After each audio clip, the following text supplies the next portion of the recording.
We'll call this joint workshop meeting of October 16th to order. Do we need a roll call? Yes, we can. Okay. Mayor David Browning, Here. Vice Mayor Jim Rocket, Here. Councilman Tom Golsonet, Here. Councilman Ronald D. Gerald, Here. Councilman Ryan Leanne, absent. Town Manager Mark Cutney, Here.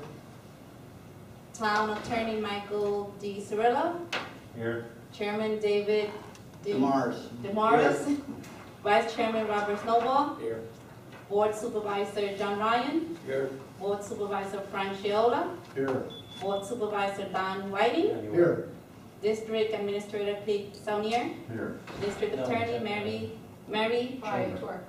Okay. Okay, if we would stand for the pledge, remain standing for the invocation. I pledge allegiance to the flag of the United States of America and to the republic for which it stands, one nation, under God, indivisible, with liberty and justice for all. Heavenly Father, again, we ask for wisdom and guidance, for civility. We pray for the community here, that we can all get together and work together, and whatever we have to do, we pray in your name. Amen.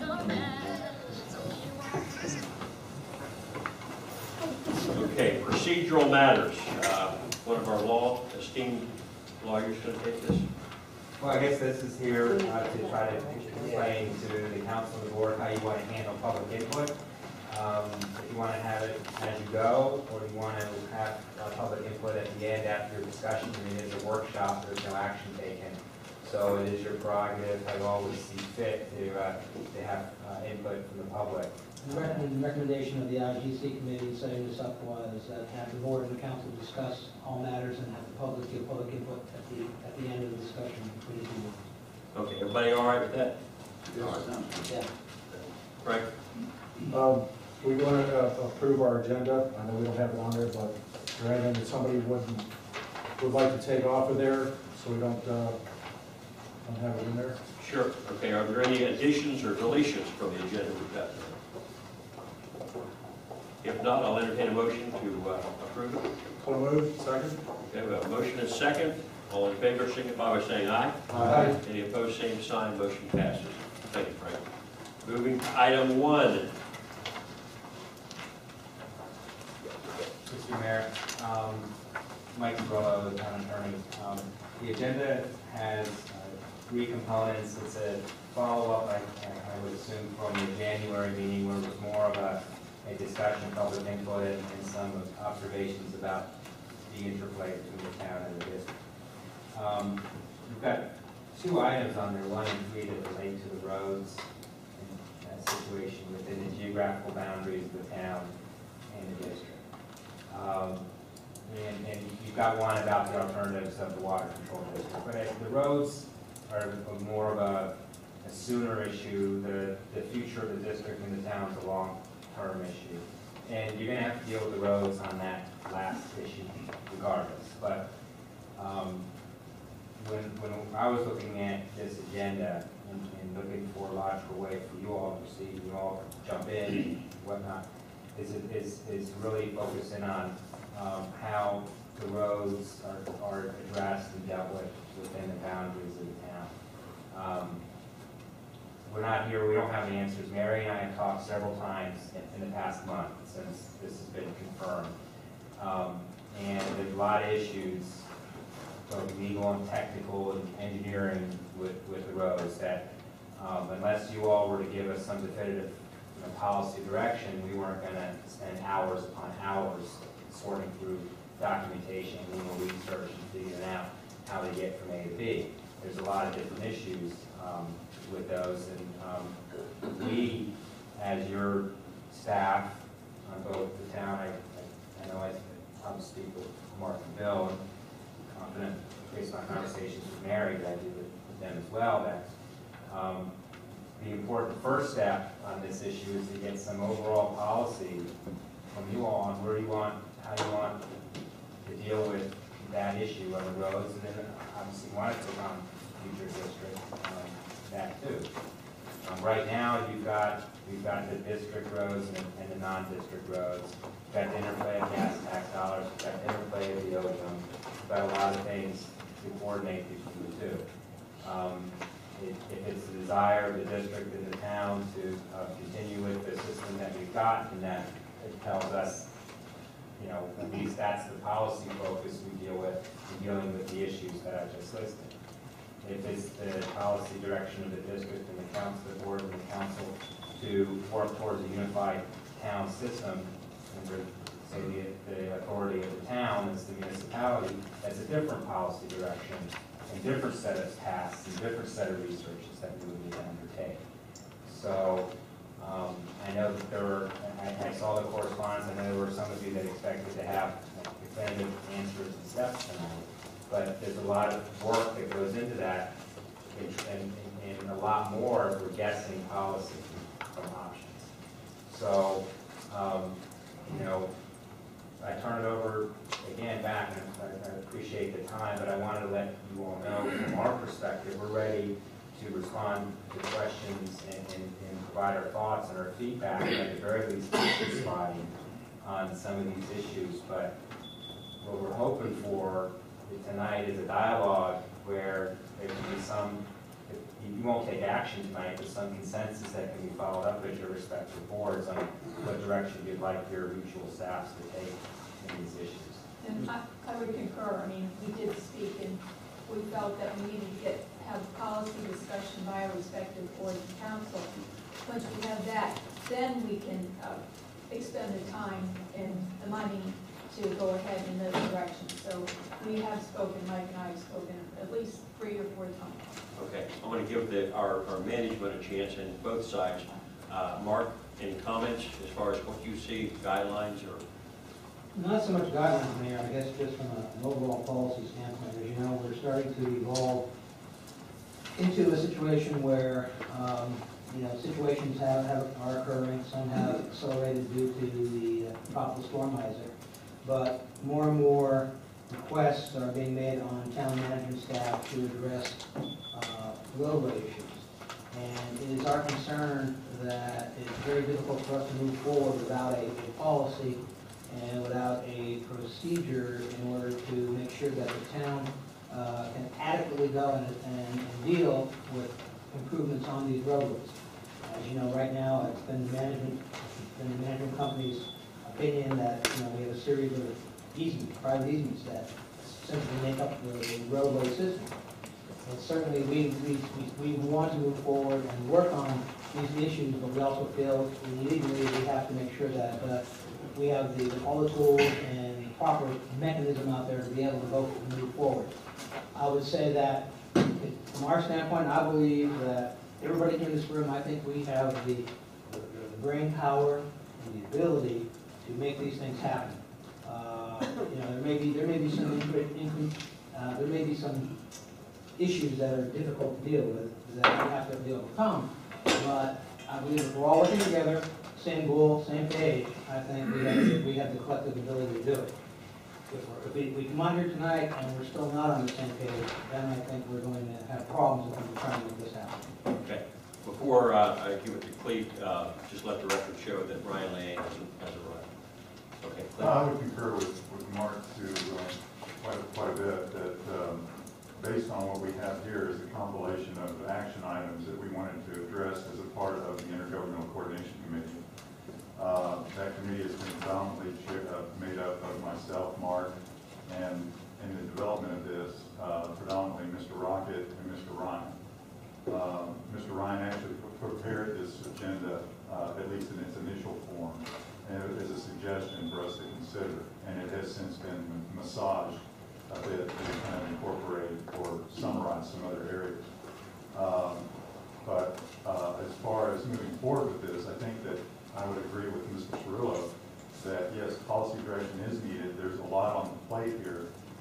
There's a lot of things here that involve some significant change that we should consider some direction from you before a lot of effort, time, effort, and money is spent moving forward.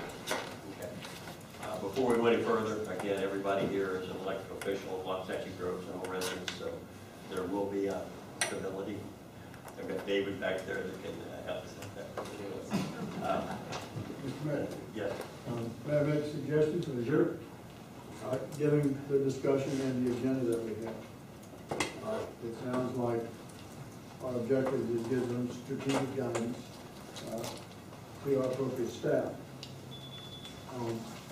Given that and the situation with the roads and all of that that goes with it, wondering if we would be better served to address item number 2 on the agenda rather than item number 1. Because to me, the issue of the future of the district is going to be a pivotal decision that's going to determine a lot of other things. So I think to get where we need to be, I think, respectfully, gentlemen, I think it's time for us to have an honest discussion about the governance of the town itself. And if I may just embellish just a little bit further, I appreciate it. What we're experiencing right now is very cumbersome, in my personal opinion. That's pretty very low, and I'll take all responsibility for that. But I think it's a very cumbersome way that we're operating. In the sense that, as an example, I come to your meetings very seldom because I'm just so busy. You come to our meetings most of the time. We might as well have joint meetings all the time. Quite frankly, it's taken us too long to get to yes. And I think the public is very sensitive to that. I think they've been telling us that. And quite honestly, I think most of us know that. So it gets a little concerning when we have all these different layers of processes. The interlocal government committee was designed for recommendations. In my view, it's become a political entity of itself. And I just think if you were to trace, and I've done this on several issues, in one case I counted 8 steps to get to yes on something. By the time I went to the town, the district to the group, 8 decisions had to be made either by staff or elected officials. Doesn't make sense to me. So what I'm suggesting is, let's have the discussion, or consider having a discussion about what the district is going to be. Is it going to be dependent or independent? Get some consensus on that. If we do that, to me, that's going to drive a lot of the other decisions, the issue of roads and all of these other things. We'll either continue to be burr in our saddle, or we'll get to yes a lot quicker. That's my recommendation. Okay, consensus-wise. And I'm thinking, being part of the group that is putting this together, but what I think, I just agree with Don in that I think the first issue we need to address is roadways. I mean, the relationship, the way the water control district exists is, I think, a secondary thing. I think the roadway issue is what most people are asking questions about. They want to know when we're going to have a town roadway system. And we have to do some things on the town, like comp plan changes, but that to me fits under, in terms of, or the concept of dependent, independent, is later. First of all, from what we've been informed of, the process is long to change anything from an independent to dependent. And some of the things that we have on the plate today that need to be handled today is a road system. We get that squared away, I think we can certainly, these items on the list and the sequence that are on the list, is to have some conversation about it. But if we don't address the roadway issue for the town first and get some direction to our legal, because it's going to take a lot of work to get that moved ahead, then we've just talked about all these items and we'll come back again 6 months and have to talk about the same items and not have made any progress. That's my priority, if you will. all right, let me ask for consensus. How many would like to keep the order like it is? Wait a minute. Okay, Let's John. have another comment before we go. Okay. I think for any of the actions that we take on the roads of the future of the district and the town, clarifying this cumbersome situation where we've got a deed of easement and the issues associated with that make it much more complicated to turn over roads to the town or to turn over the district to the town, because all we could turn over, unless we deal with agenda item number 1, is a deed of easement. And we haven't cleared up one of the major technical issues that I think, when we were talking in the IGC committee, we agreed that we can get that out of the way, and it appears that maybe a quiet title action would be a way to move that forward. And if we do that, it can greatly simplify. One of the alternatives that is not listed here that I requested both council to deal with, since it is an agenda item, which would be periodic turnover of OJEMs and speed bump roads to the town. So I think there is a third alternative other than number 2. In fact, I think number 2 really ought to be dealt with last, because I think number 1 is the front end hurdle. Number 2 is the pressing issue of roads today. Number 3 is the pressing issue of roads today. And number 2 is actually the future as to how the district and the town mix together with regard to the roads especially. But then it is a separate consideration to leave the district as having the drainage flow control map. I think we're going to get to all the items anyway. You know, so is everybody all right with leaving it like it is? Let's deal with the roads first, because in some ways, I think to some here, that's the most pressing issue, and that's what we're going to cover. So anyway, all right. Comments on number 1. I'm going to go back and forth so that everybody's got kind of an equal comment. On number 1, I think before we go through a long conversation about it, I'd like to hear what the legal staff has to say relative to, is this something that if an easement were turned over to the town, would that be sufficient versus going through and perfecting this title? And I think that's a question for legal, if they could opine on that. And, you know, then I could comment on it, but right now I don't know. Okay. Mary, Tom? Mike? Tom, Mike. No, the deed to southern state, Land and timber. that's one document among many documents that dictate the makeup of the district's rights of roadways. So, you know, that may address some of the roads, but not all of them. You have other documents, you have the 1925, 26, I'm sorry, replat. I get it right.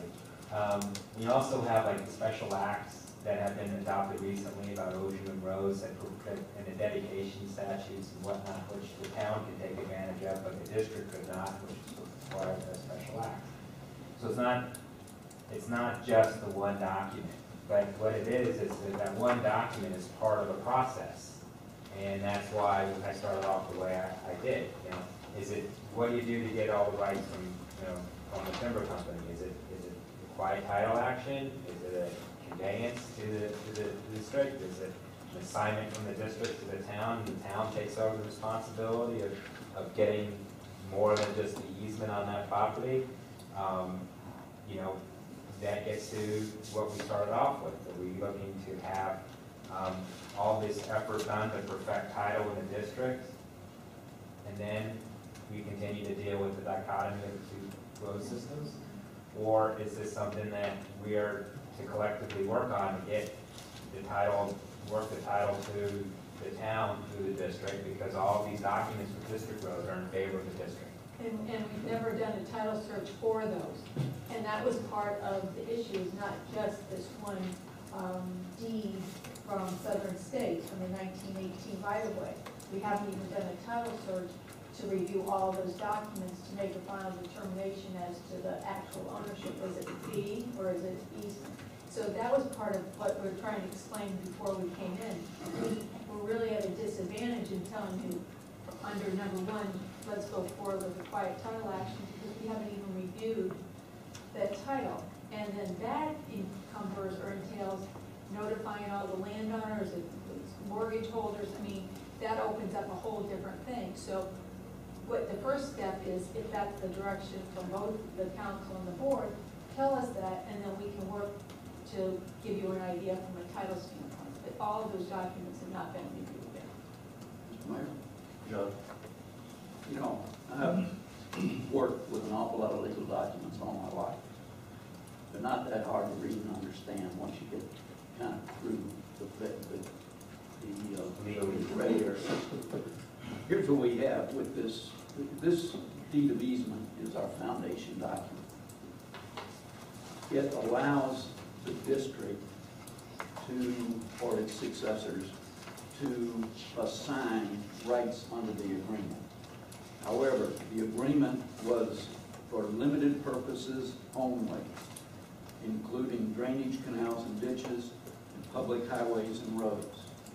There was nothing in there about use for trails, and I think that what we're trying to do is get a foundation so that the district has better rights, and then to the extent that any change in those rights on a per road basis or in total go over to the town, it's cleaned up so that the town doesn't have question over rights to control ownership and future maintenance of the road. I think one thing that is an alternative, but it would require a legal opinion as to whether the town's participation in maintaining the roads by subsidizing the district since 2007 would give the town the right to claim the benefits of Florida Statute 95-361.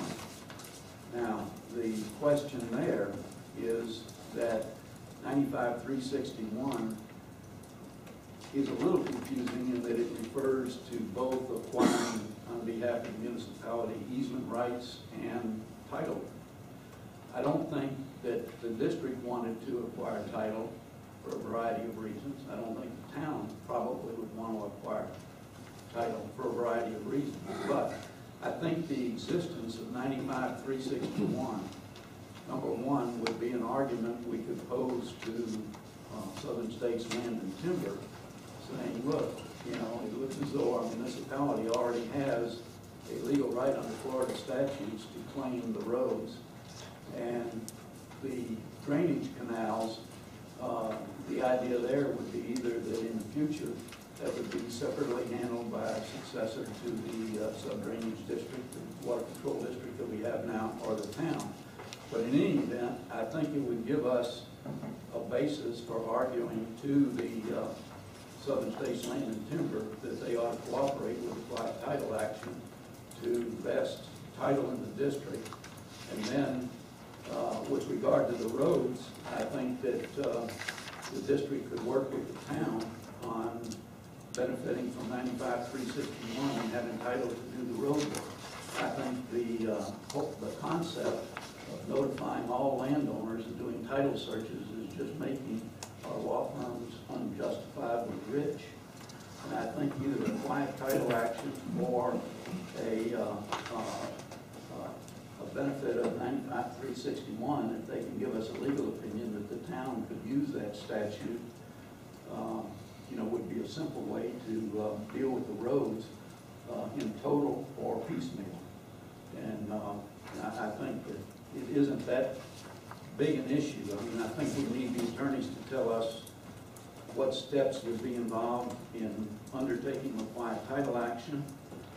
If Southern States Land and Timber questioned it, and I've understood that they've asked for some of the properties that they've sold and they had 2 million acres that they would retain mineral rights. So I don't think we object to that. But I think that it would be a fairly straightforward and simple project for the attorneys to, number one, tell us what would be involved in a quiet title action, and number two, would the town's participation in funding maintenance on the road since 2007 allow the town to be in a position to fully benefit from 95-361 in 2014? And would that be a credible argument to Southern States Land and Timber to just allow us to convert the deed of easement, which we've had since 1918, to fee simple title? Okay. Before we go any further, are we kind of in consensus that, you know, and I think it's for the gas, the purpose of being able to keep accepting the gas tax money for our town. So is both boards ready to give, you know, over basically those roads and work that direction? Clete, you want to say something toward that, or what do you think? Well, just an engineering perspective here on the roadway right away. Assuming that what Mr. Ryan just described was, say, something we could do overnight, or, you know, very oversimplified, okay? We've got the end result, we've got fee simple ownership of the rights of way. Then you've got to consider what's the final vision of that goal. And I'm hearing that, at least from Mr. Ryan's perspective and perhaps Mr. Rockett, is that the roads would be dedicated to the town, at least those that have been owed. The right-of-way or the easement defines it as a road and drainage easement or road and drainage right-of-way. But it doesn't delineate what part of that 60 foot is the road, what part of that 60 foot is the canal. And the reason it's an issue is because the canals, as we all know, were done back in 1930s with a guy holding his thumb up and said, yeah, that's about right. And so the roads in some cases are entirely in the right-of-way, sometimes they're off the right-of-way, thus the maintenance map issue that he was discussing with 95-361. So I guess what I'm trying to say is you're looking at a fairly costly description there of going through and defining, well, first of all, you have to say, where does the road end and the canal begin? In my opinion, as the engineer of the district, they are symbiotic, and that you need both the road and the canal together to make the canal work. And you also need the canal and the road to make the road work for drainage. So if you start dedicating just those OJM roads, do you just dedicate that portion up to the berm? And if so, how much is the cost of that surveying-wise to legally describe that line, wherever it may be out in the field, to do that? Or do you do overlay easements that say this is a road easement from 60 foot width and there's a canal easement 60 foot width, and then you sign rights to one or the other that supersede the other? Which one is preeminent? Is it the canal system or is it the road system? I hope I'm not being too technical. I know I can do that. What I'm really trying to do, Clete, right off the bat is find out if both boards are willing to work toward this. I know there's a lot of details and there's a lot of stuff to be worked out. That, I guess, is where I'm trying to come from. You know, Thank you, Mr. Mayor. I guess, in going back to what I suggested earlier, I don't intend to be it's not that at all. I was trying to get an understanding from a legal perspective. If the main issue is roads and gas tax, we all understand that. Would the process to move this along be any different? What I'd like is a legal opinion. Would it be easier if we were a dependent district or an independent district? Under both frameworks, what is an easier path to get to this? If this is a priority, and I respect that, and you can make a good point, okay, if this is a priority, then, and we're sensing that from our community, if this is the priority of the day, what's the easiest path? And so I'd like to know, is the path going to be the same whether you're a dependent or independent district, or is it an easier path or not? Then I can answer the question. okay. Ron? The trouble with being a dependent district is our border lines for the town is different than the district. So I see a complication there. I see a problem. Now, I would like to ask my management team something as far as, I'd like to get their opinion whether we should remain independent, because they handle finances, okay? They handle the gas tax funds. So, and they've dealt with other cities, and every city they've dealt with, they've done an outstanding job.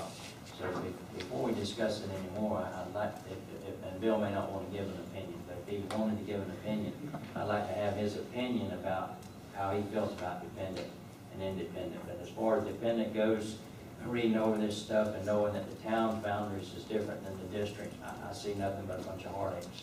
Okay, that's mine. Okay. Mr. Mayor, Yeah. I want to just interject something. The question does exist. We know there's a difference between boundaries. Is there a difference between the roadways, any of them falling outside of the town? As far as the district roads, no. So all, if we look at just categorized district, subcategory roads, if they all still fall within the town jurisdiction, if you will, then if we talk about only roads, we can probably avoid the problem of district boundaries versus town initially, not long term. That's a problem we're going to resolve long term. But that's only if you go like with the mutual agreements, not not addressing or going into whether it's independent or dependent. I mean, that would be with it really basically remaining an independent district and doing it by mutual agreement, right? I agree, but I didn't intend to stop the question being answered. I just I'm sorry. wanted to make sure that point is part of the answer. Yeah, Bill? What I would explain in the cities I've been in, water control districts are common, independent agencies. They don't seem to have an issue dealing with the local governments and the right of access to the roads, to the road driveway, to move their equipment and do the job they need to do. In fact, they usually work very well together. So I don't know that there's really an issue. The issue is trying to come together, determine that we want to do something about the road system, or whatever the definition is in that verb, and get that into the town. The district can remain independent. It has a vital function to the residents of the whole area.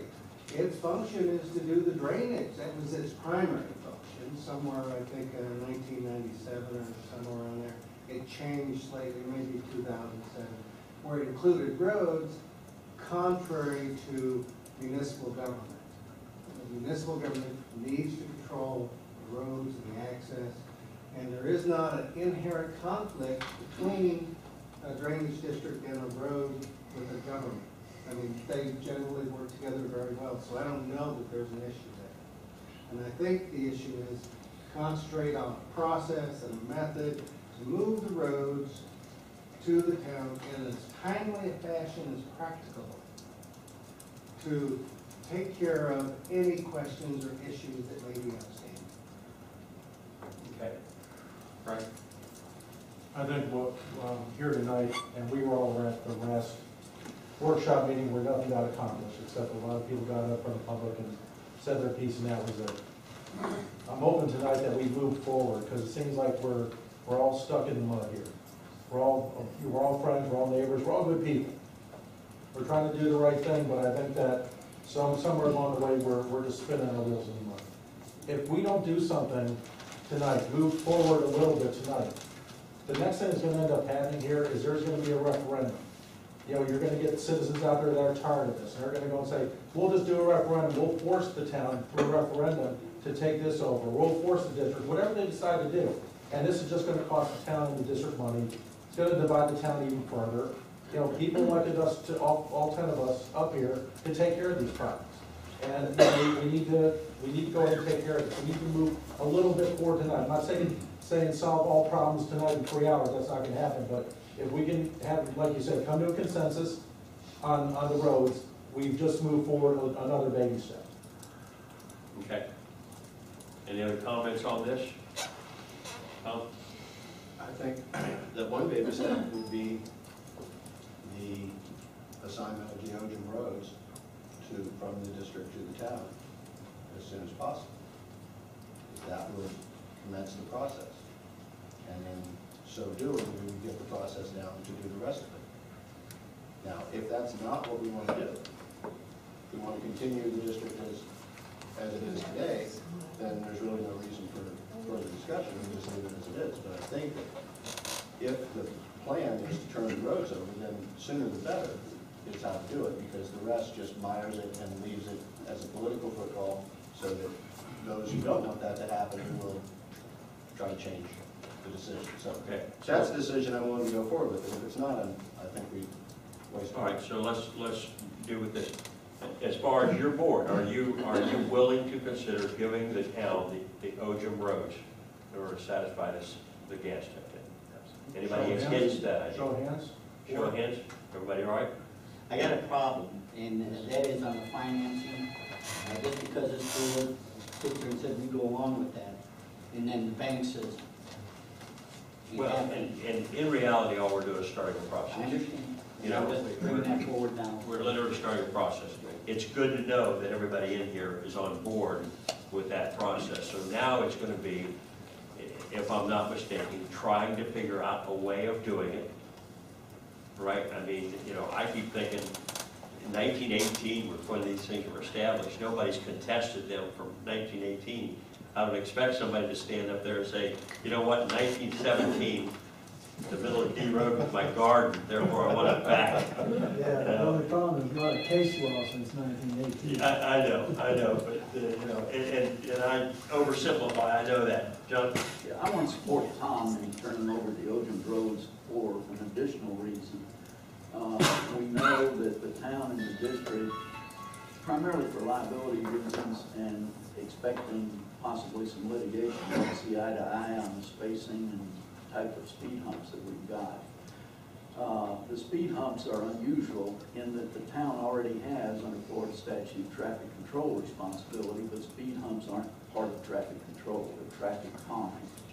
And rather than have the liability issue divide the perspectives, I think if we turned over the Ojum road segments to the town, and we've already defined that what we're turning over is maintained road edge to road edge, and that's what we surveyed and put down.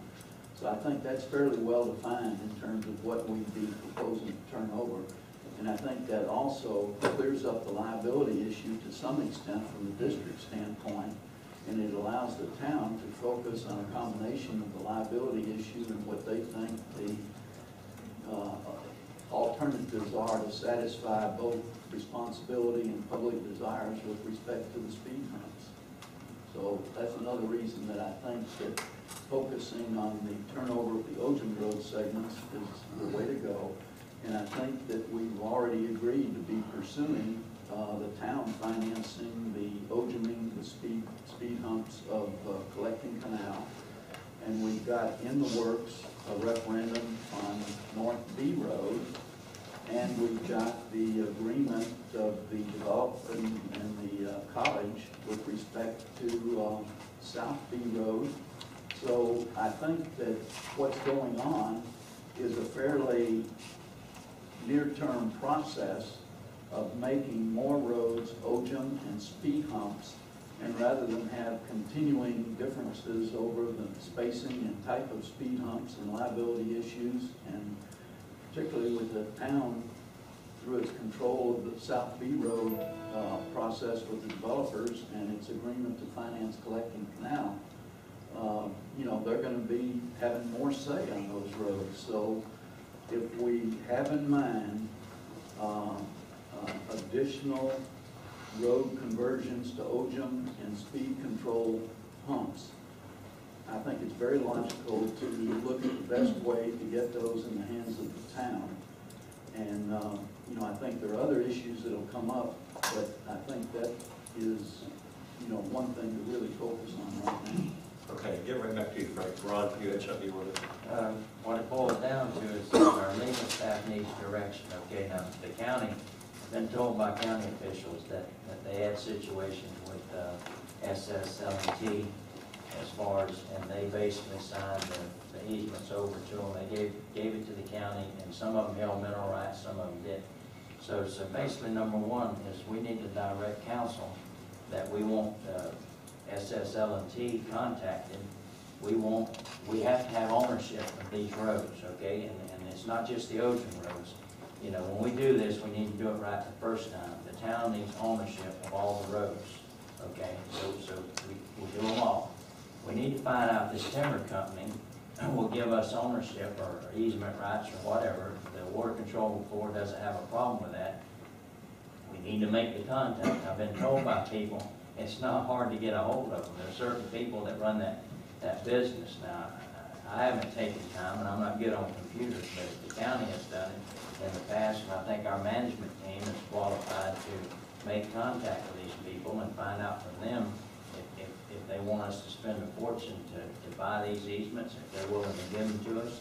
That's back to prospective easement again. Okay, when we talk about 60 foot for road and 60 foot for canal, now, hey, we went to the state and we got those roads Ojum on prospective easement, road that we've been grading. So when you're talking about surveying and spending a fortune, you know, I don't always agree with that. In other words, we can put that Ojum down because it's not classified as pavement. County or state standards, we can put it down on the same road we've been grading all these years. I believe we can do it legally by getting the residents to sign the same they did on Marcello and Compton. The same process. All we need to do is direct legal staff to go ahead and start the process. We need to start it on Collecting Canal, and B Road is done, I'm assuming.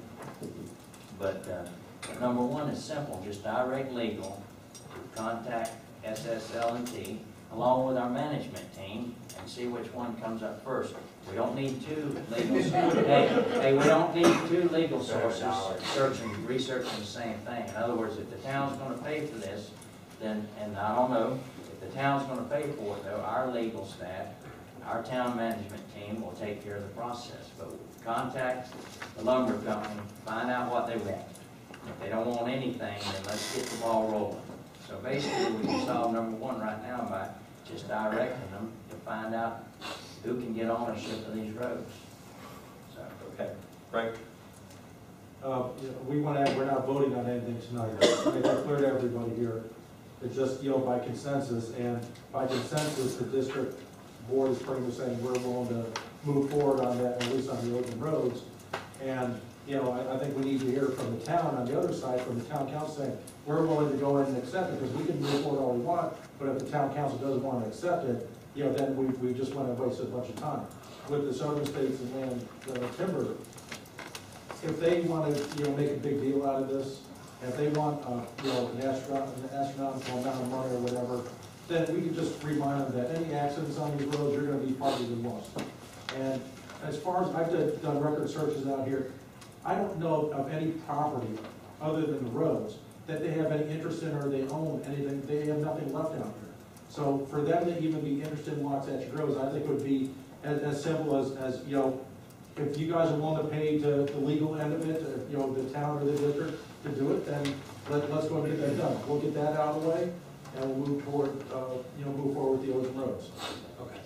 All right, Tom?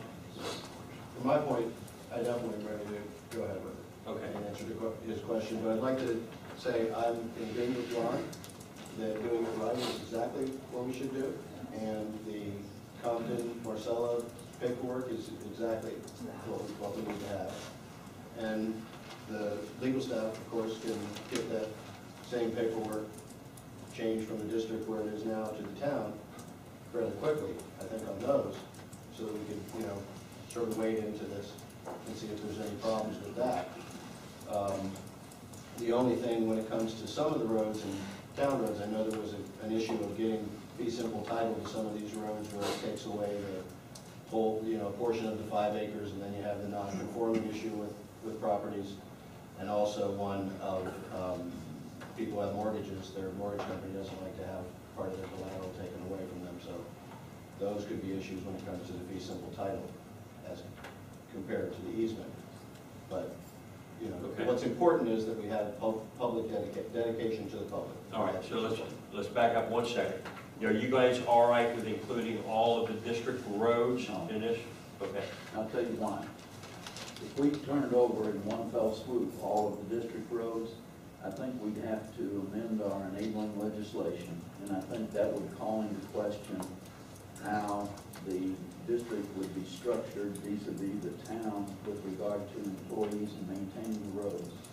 I think if we take this a step at a time and we do it on the basis of whatever the OGM roads are, and those get turned over to the town, that's going to be a gradual process, and it'll give us time to adjust to the maintenance responsibilities that the town would have and to the district's structure as a future structure with respect to the town and work on the roads. If we turned over all the roads, the immediate question would be, well, does the town have an RFP with regard to the graders and the employees and other things? The enabling legislation has to be amended. I just don't want to go into that all at one time.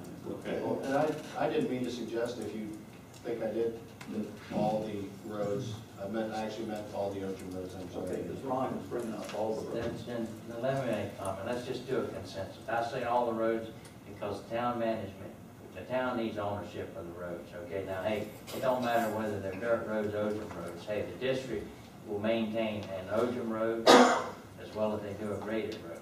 Now, let's just do a consensus right now. I say we take all, the town gets all the roads, ownership, if we're gonna go through this ownership thing, consensus right now. Okay, but before we go any farther though, because we don't want to open up a can of worms and all of a sudden have us having to do something, you know, we're having a hard time getting an interlocal agreement for hedging and everything else, so. So, I mean, you know, this is something, and right now, our charter does not allow us to have employees. So, you know, I mean, it's something that we've got to look at. Legal, want to comment on this at all? Well, the only thing is just the Ojum roads are a unique situation. There was financing that was done on behalf of the district to finance those roads. They were done based on a special assessment solely for those landowners that are being benefited. That was the basis of predicated the financing. So we need to, there's going to be the assessment methodology that needs to be addressed too, and how is this going to be done going forward. And then also, for good or for bad, the Ojum roads, the easements were addressed by going to the legislature. So we have under the 361 process, we do have a defined area that some of the issues as to the location of the Ojum road have been clarified. And those are different than all of the other roads. So actually, if you're going to just start with a group of roads, the Ojum roads, at least for defining them, you have that. Okay. You're all right with that, Ron? Yeah. Okay. Don? Again, I hate to keep, but I think the question still needs, the first question needs to be answered is governance. In other words, so what we just heard was a hesitation on transferring the road because the charter doesn't, the employee doesn't, you see. So that's why I keep going back to, should we be making our decision on any of this, the difference between being dependent or not. We're going to get there at some point.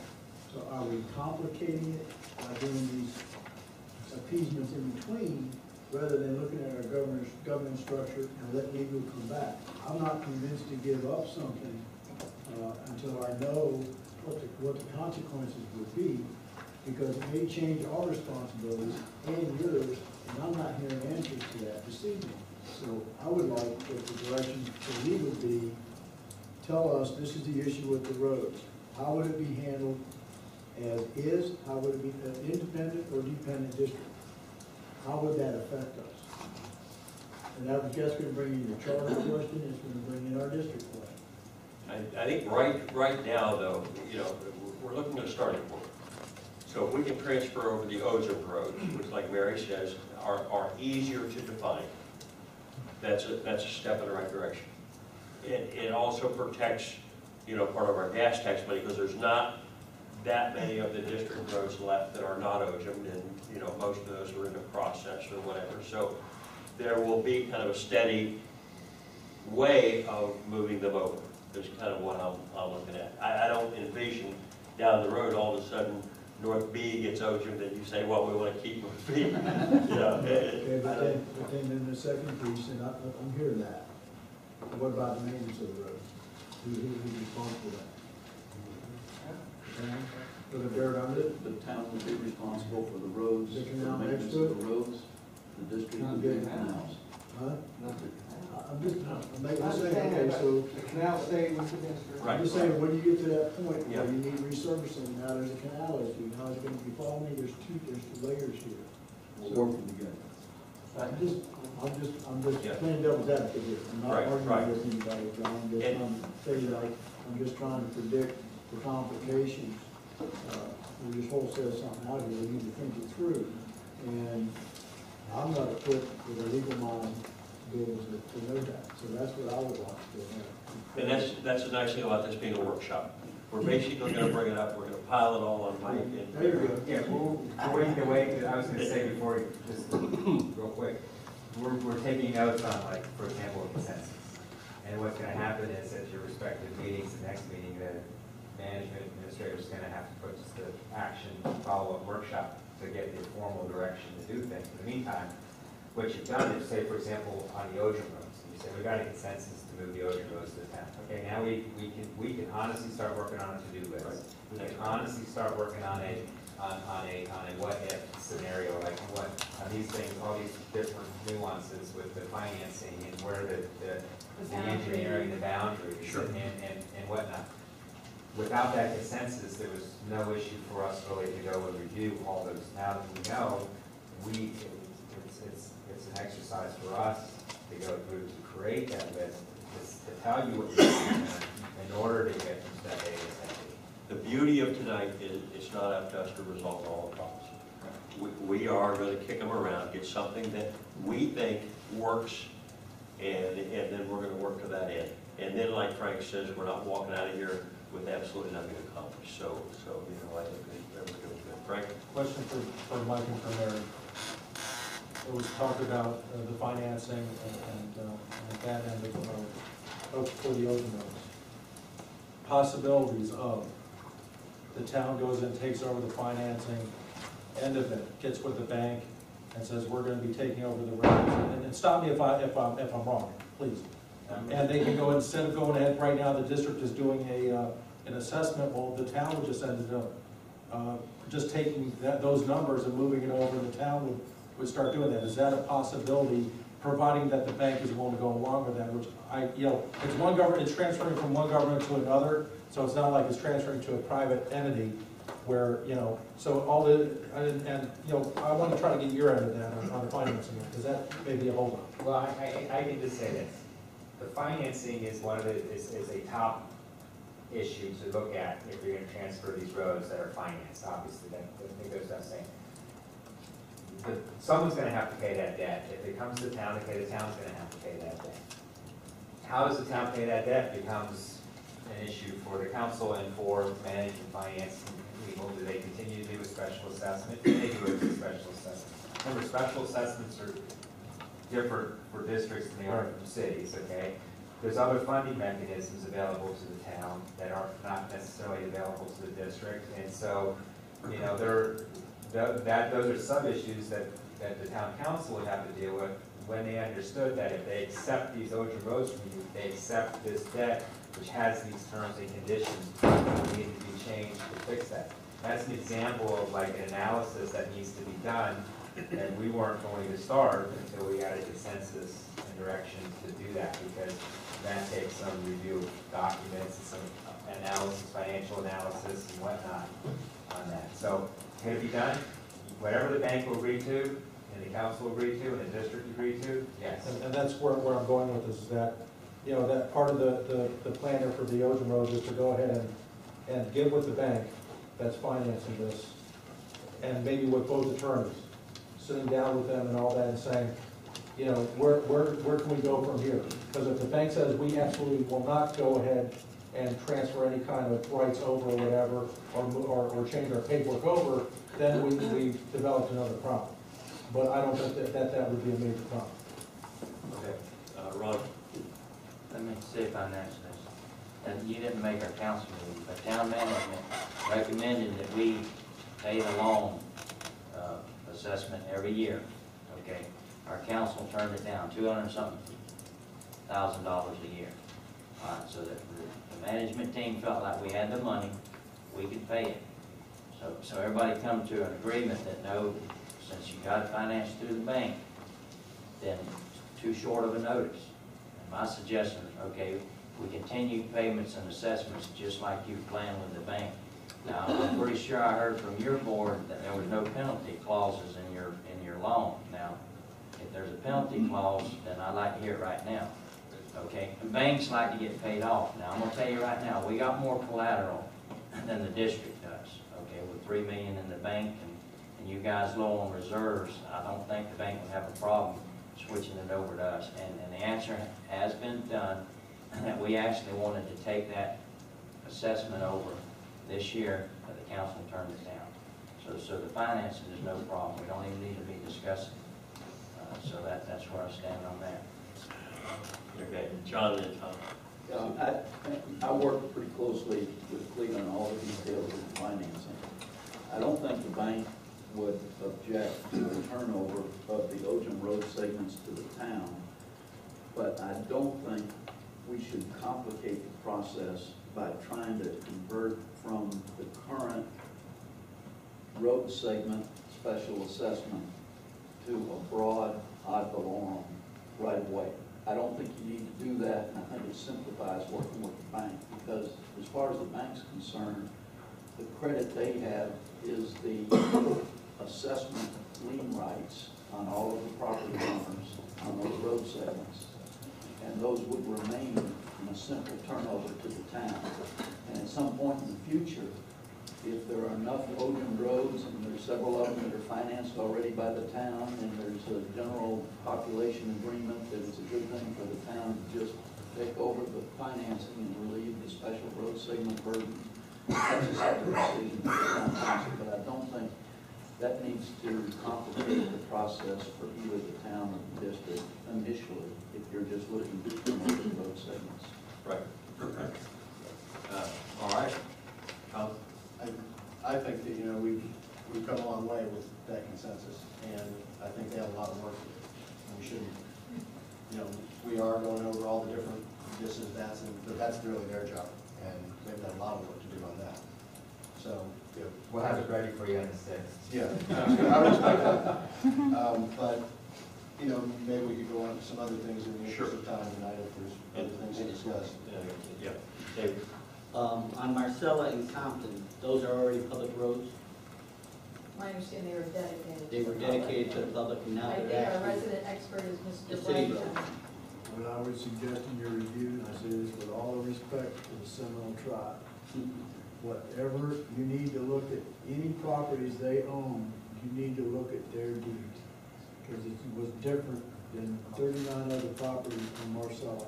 And had it not been for the language on that particular deed, it's the lot on the northeast corner of F and Marcella.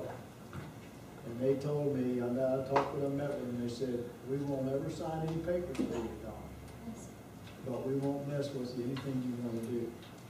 And it was because the Caldwell said Charlie Scheck was the one that did the discovery. When we met with the county attorney, it was time certain. Well, that was trying to be sabotaged, and I won't go there, but the point is, had it not been for the language, I think there were 2 words. I meant to bring my deed with me tonight, I was running late, I didn't have a chance to get out there. But there was an amendment, it cost $8 per property deed to make the amendment, 2 words on the deed, and made it happen. Okay. I remember, that's the story. All right. I think we're good to go on item 1. Everybody all right? I think we've given our lawyers enough. Well, you know, one thing that I want to be sure to combine with the item 1 direction is pursuit of the quiet title action in coordination with Southern States, because I think getting that title clarified. We don't want to limit them. We want to give them the ability to come back with suggestions that work. Understand the goal. Yeah. That is, Yes, look at the understand. goal. On Yeah, the- yeah, On let's- that, on the SSL&T, I'll never remember that, Southern State. Landed. Yeah, we understand the, With the goal. if your consensus, the first consensus I have is that we're to move towards the Ocean roads to be transferred to the town. And those are the roads that are in Ocean currently. Right. And not anything on the works. The current- Are those the same 4 that are in the special act? Yes. Okay, so Those the ones the that are only- listed in the it's special only act. ones in the special act. That's Does the that only include that road? No. There's F Road, there's Compton, there's Marcella. Well, Compton and Marcella and were signed over that Yeah. people. I know, I've seen the deeds, and they say Loxahatchee Grove's Water Control District, so with all due respect, if it could say Town of Loxahatchee Groves, then I'll be happy, that's all I'm asking So what I guess the consensus is, all Ocean roads, regardless of whether in a special act. for. That's what I'm hoping. That's because we're trying to, because what'll happen here is what we're gonna ask each of us to do is take to the town council at one of the next, available meeting, and to the district at the next available meeting, to confirm that direction to your respective staffs. So we want to understand, we put the same motion on each, But it's all the OJA roads, all the Ocean roads. not just the ones that we did with Well, special. do it both ways, so I think it's gonna be cleanest to do the ones under the special act, but if the others can fold in with it, Yeah, I think they can, because we may be different tasks. Right. Okay, it could be different, when we look at Compton and Marcella, it might be different when we look at the ones in the special act. But that's why, the motion that's gonna be put forth is a motion to authorize respective staffs to coordinate the transfer of the currently Ojum roads from the district to the town. Okay. And then the one thing that is good is that the roads that were done with Ojum by the county, there is no financing involved. So that would not be an impediment. Mr. Mayor, would we include roads by name in that motion, or at least in the direction of the motion, so we don't have any question about I whether think they that are would be or a very not? good idea. And then there's no question, and we have express direction from Can you Ojum. Actually, For the same motion from. That's what I'm saying, we're gonna take the same motion to vote. Right. So we'll work on the motion and whatever the next, yeah, but I don't have to, I'll have to come up with a list of roads. Okay. Mike, we would adopt the nomenclature that we have with the latest four. There's a north and there's a south. So you would include North F and South F. Don't leave anything unspoken. That's why I want to be clear on the motion. Okay, so David. When we did all of the roads that are open now, we had to go to legislature, and there was a reason why we went to it. Yes. And the reason was because of private ownership. And now we're in the same thing, we're gonna be talking about not only those roads, because they've already been taken care of by the legislature, but we're gonna be Ojum B Road, South B, and there's gonna be other roads coming down the road. So why don't you cure this thing and go to legislature and do all of it, and have it done, and then you don't have to worry about fighting the public on it. And or get them condemned and the whole 9 yards, and that's why we did it in the first place. So, and I have to agree with Ron to a certain degree that all roads would probably be better that way, but can we do it? I don't know. I think there's going to be some advantages from the town standpoint to be able to take some of those, you know, where the Water Control Board had to go through special legislation. I don't know. That's for the smart guys to come up with, of course, but anyway. All right, everybody all right, Frank? Quick question, and for the attorneys again more than anything. North Road, that was done, that's Ojum also, is that included? Absolutely. And also South B, or South F Road, that has we have the financing in place from Medical Plaza over here. We're just going ahead and well, no, it's a dirt road right now, but we do have the money there to spend for it, and that was paid strictly by the, That would be the same thing with Collecting Canal. yeah. Well, I will, if I can. Yes. I've met with Grove Medical Plaza, and they are going to start construction on that road, I believe in the next 2 weeks. So you might as well include it. Okay. All of that road Okay. will be done. Okay. So Excellent. all I need to know is this clarification, if we are where we're going. Okay. All right. Moving to item 2. Independent special district or dependent? Somebody from the table want to kick that off, and we'll. Bill? I would still take the position that I expressed earlier. It's perfectly fine to be an independent district because it serves an absolutely vital function. And there's issues relative to drainage, as everybody knows. And I think focusing on that function could probably benefit all of the landowners. And that can remain independent, does not have to be dependent. And that would be, the only words I would give you is that it's not necessary that it be dependent. It can be independent, because that's a big enough job all by itself. Okay. Bill on hand. All right. Frank? Thank you. I say independent, and just because for the simple fact, just like I agree with Bill, that, there is a lot of work to do out there. And also, I don't think that the town council, no matter this town council or future town councils, want to go ahead and have an extra couple hours tacked onto their town council meeting every time they have a town council meeting. And so if you leave it in an independent district, now you have, because if it's a dependent district, and correct me if I'm wrong, anybody, but, those are appointed people.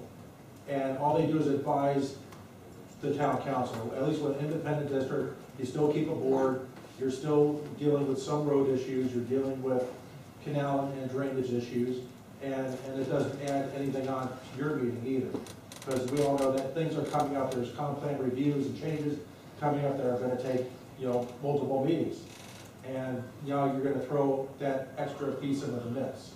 So I'm all for keeping an independent district at this time, but it could change down the road. Sure.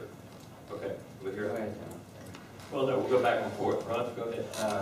I agree with Bill. First of all, I think that we ought to keep it independent because one of the biggest problems out here is drainage. Okay? It's not our district canals, okay?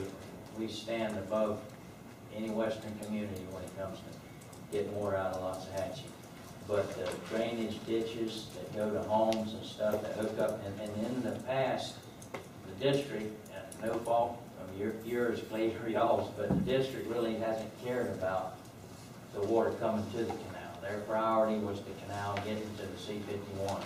And I think that when their biggest job will be drainage, I would hope that that philosophy would change to where we're concerned about the main drainage ditches coming into the main canals, so we've got good drainage all over Loxahatchee.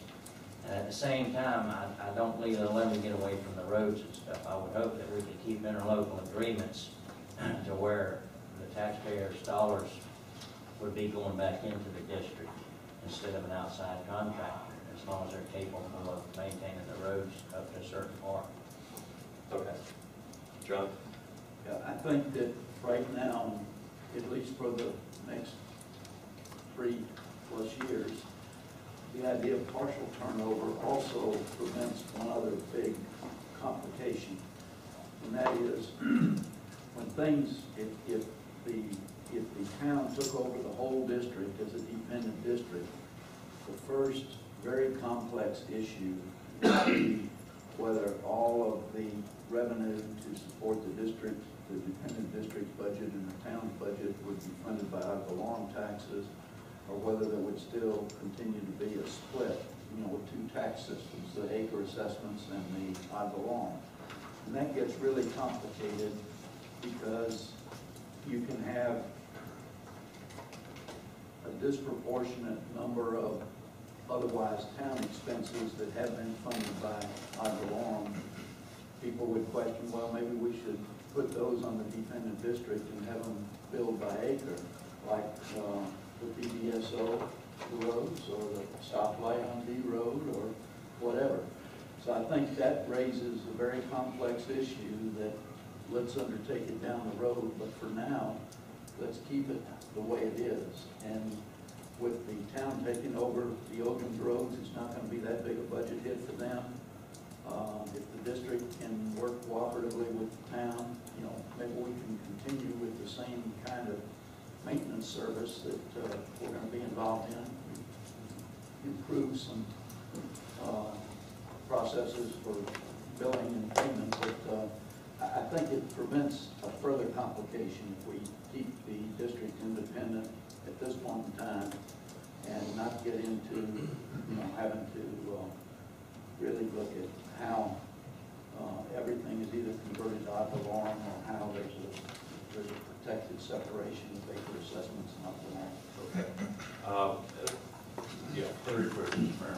Just point of clarification with what Mr. Gerald said is, it's not that we didn't take an interest in the side drains coming into the canal. Statutorily, we cannot improve a side ditch leading to our rights of way. It specifically states that the private landowners are responsible for getting their drainage to our rights of way.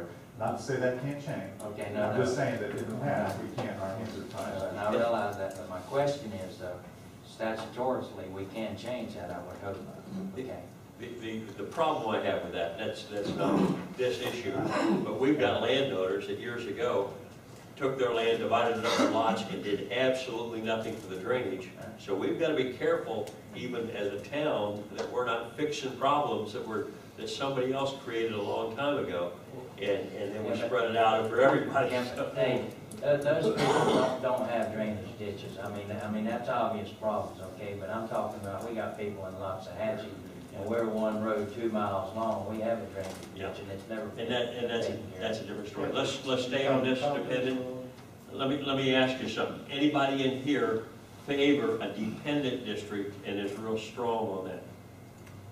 So I think everybody's in consensus pretty much that probably the smoothest, at least for now and for the next several years, would be an independent district. one consideration with that, and I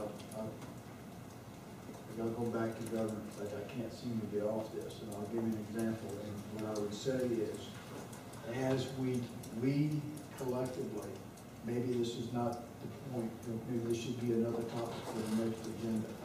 Somehow, I think we should strengthen our, develop a communication process. That's a collaborative, a joint process where our residents get communication. I don't mean just posting something on the website. I mean, we've got to do a better job of letting the public know what we're doing and who's responsible for what.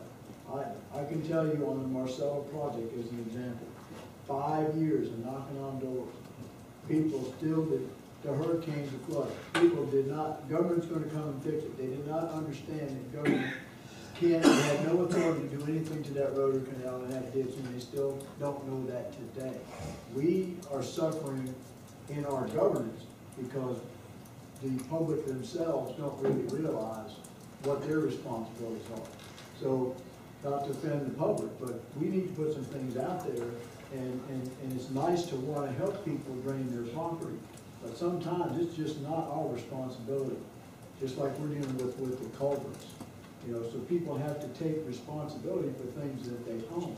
However, they need to be able to rely on their government to tell them how to do it, and I think we need it. So if we're going to keep this structure going, I would ask that maybe on a future agenda, something. I'm not talking marketing. I'm talking about good communication. And there's plenty of ways to do that today. Social media will go on. I think we need to strengthen that a little bit. And it'll save us, all of us up here. It'll save us a lot of questions and uncertainty. Okay. So consensus-wise, we're all on board with an independent, you know, that really satisfies, I mean, my biggest concerns are the taxes, the employees, and representation for people that own land but don't live there. So I think that's good. Moving on to 3. And that is the, Mark, you want to kick this one off?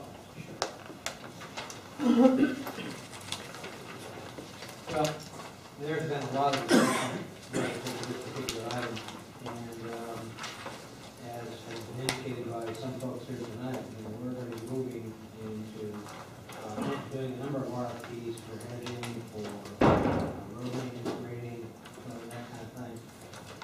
We currently have an ILA with the district. I understand that the district has indicated to us a desire that we should do the RFPs. They would be happy to, I believe, they put a proposal in so we can see how they stack up versus the private sector entity that if they want to go ahead and put a proposal in.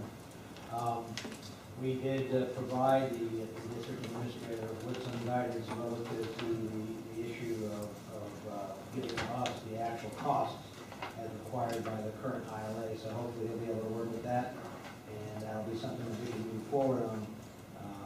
But again, the maintenance work, you know, this is one we've talked about the OJA, but I think Bill kind of said it, I think Councilman Goldsmith kind of said it earlier. I think I said, you know, Mayor, sometimes, you know, cities and towns there are inherent problems out there, and we do have to ultimately address them. All cities do that. They may not have created the problem or started, may have happened about years ago, but now, as an incorporated entity, we have to deal with it. And, you know, we talked about it. I'm still wrestling with this issue, especially when we get to the non-district roads, how the process as to how the town can go ahead and do any kind of public works improvement when the town doesn't own the roads, even though it may be considered public from the standpoint of use. And you know, we've looked at the possibility of a couple of different scenarios, maybe getting approval for landowners, but it's really important that we move that way, because otherwise our hands are tied. We have to be careful. Even if we're going to try to do some kind of project, you pay engineers and any kind of consultants you get, they're going to look at that and they're going to, the first question they're going to say is, town, how can you even contemplate this project? And they'd be worried about their own livelihood. So it's something that we still have to look at in this entire issue. So I kind of tossed a number of points out there, so I guess give a number. But that's kind of separate from the OJA roads. These are basically That's what separate from we're the OJA, considering yeah. town roads. So that's going to be an issue for us to pound out. The non-district roads are for the council. Yeah, so we'll pound out on another day. Well, the issue is both, we need to work on both sign district and district. Okay. So what do we need to resolve tonight to help with item 3? Well, item 3 was one that the Board of Supervisors had actually requested at their meeting, if this was a top issue that they wanted to discuss. So I would refer to them and hear what kind of comments, and then be happy to comment on those points. Okay. If I recall, go ahead. Thank you, Councilman Field.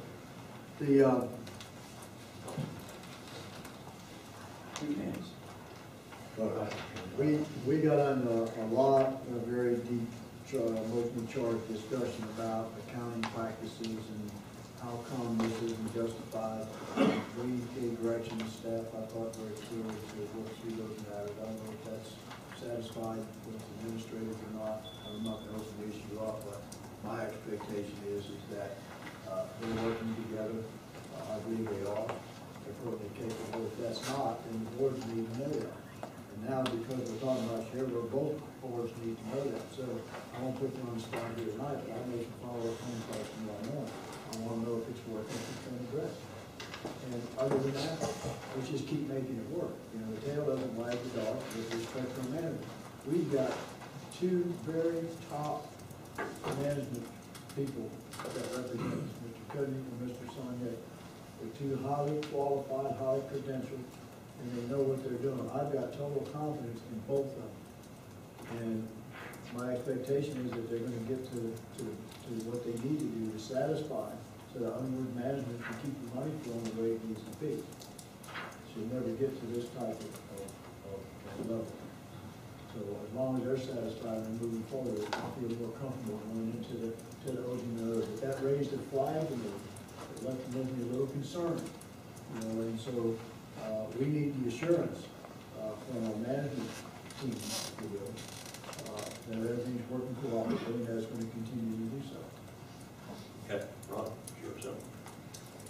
Questions of management. I know we've had a problem with documentation as far as actual costs and stuff. But how can we, in other words, how can we get money to the district? Can we get money to the district through a grant rather than have them do an actual cost on everything they do for us? In other words, if we need a road hedge, can we put in a request, get it approved, and not worry about the cost? And at the same time, at the end of the year, give them a grant that would basically be sufficient for anything they did for us during the year. Can we do that? I appreciate it, Mr. No, I'm asking management now, I didn't ask you, Don. Hey, it's our money. You're always so generous about giving us the town money, I just want some more of it, that's all. We may not be able to do that.